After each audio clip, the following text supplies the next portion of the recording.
Hello everyone and welcome back to another Figurehead Reviews video, and today we are going to be taking a look at the Marvel Legends Spider-Woman from the Lizard Build-A-Figure wave. Here we have Spider-Woman displayed in the front window box. We have a Spider-Man logo at the top as well as his name at the bottom. We get some cool artwork there of Spider-Woman, same on both sides. On the back we get a cool product shot as well as all the other figures needed in this wave to complete the Lizard Build-A-Figure. And at the top we have a read-up. Spider-Woman uses heightened senses and powerful venom blast to strike down any enemies of justice.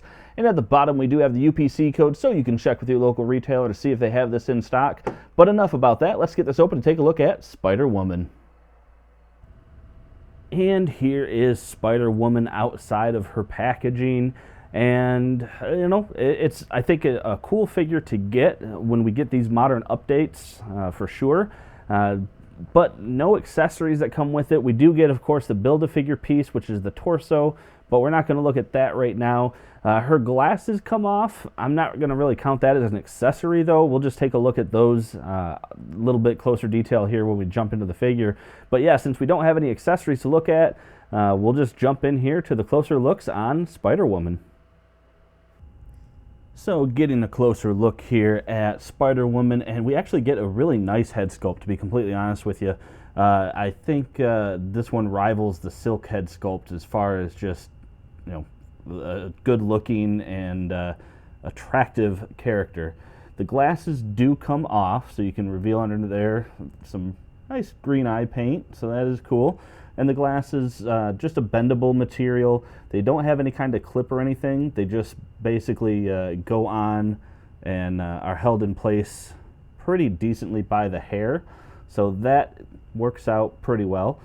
Speaking of the hair, well sculpted. Nothing that we haven't seen before in terms of ability. You know, it came out looking good. And like I said, the paint, especially on the head, came out looking good. The lips are lined up. Oh, the glasses aren't, though. But the lips are lined up, the eyes are lined up, the eyebrows are lined up. So good paint quality on this particular one. As we look down at the rest of the figure, so we get the modern updated costume here, which has the spider logo there on the chest, which came out looking just fine. And you get the fabric look, so that is cool that you got the wrinkles molded in there. So it doesn't look like a skin-tight uniform, so I think that is cool.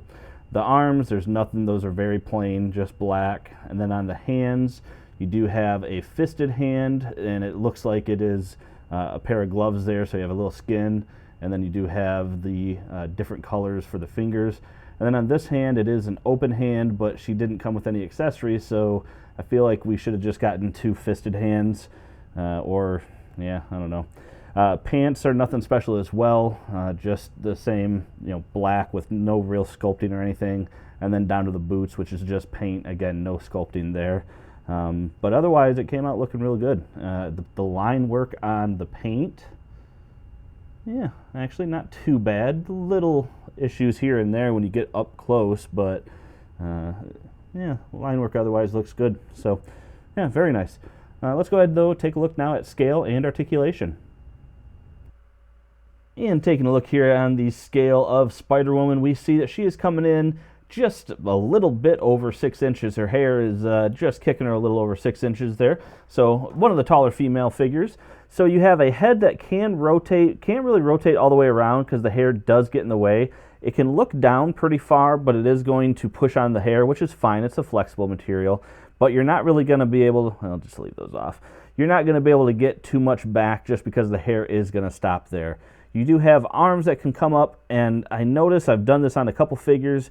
Be careful bringing the arm up. You might have to kind of tuck it a little bit because it might scrape on that top shoulder, but you get a pretty decent T-pose. Of course, full rotation, no bicep swivel, single jointed elbow with swivel at the elbow. She does have hinge and rotation at the wrist.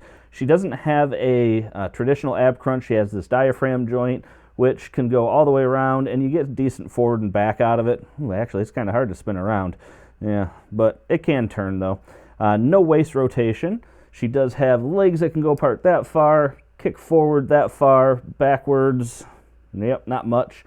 Upper thigh cut there, double jointed knees, and then she does have a hinge and ankle pivot. And here is Spider-Woman displayed next to the previous release Spider-Woman, which was the classic costume. And before I put these guys next to each other, I was about to call the original Spider-Woman the larger of the two, but when you actually get them side by side, I mean, yes, she is bigger, but I think the proportions look much better on the new Spider-Woman. This one, very hippie body mold, large chest, so I think the proportions look much, much better, and I actually like that new costume design too, to be honest with you, so cool addition to the collection for sure. And here we have the entire wave displayed together along with the Lizard Build-A-Figure. We have Lasher, Spider-Man Noir, Gwenpool, Mysterio, the Lizard Build-A-Figure, Spider-Woman, Spider-Punk, and Prowler. Very good looking wave. And that about does it for this review. And overall, very cool. I'm actually really glad that we got the updated costume here for Spider-Woman. I think it's totally worth it. It would have been really neat if they had like a little accessory that was like a snap-on pregnant belly. I didn't really follow the story arc, so I'm not sure what happened with that, but I know there was a lot of controversy with her being pregnant for a while, and she was wearing this costume when she was pregnant, so that would have been kind of interesting to have an action figure of a pregnant woman. And I found a use for her gripping hand there. I got her sort of prepping to get into full costume here, holding her glasses. So overall, some lack of accessories was, kind of a bummer, but not a bad figure, and I think it looks good. I think it came out really good, so worth a pickup. With that being said, though, that is it for the review, guys. Hit the like button down below if you like this figure or the review. Make sure to leave a comment down below. Let me know what you think of this figure. And kind of interested if you agree with me or not. And make sure to hit that subscribe button for more content just like this. And aside from that, thanks for stopping by today and watching my video, and have a great day.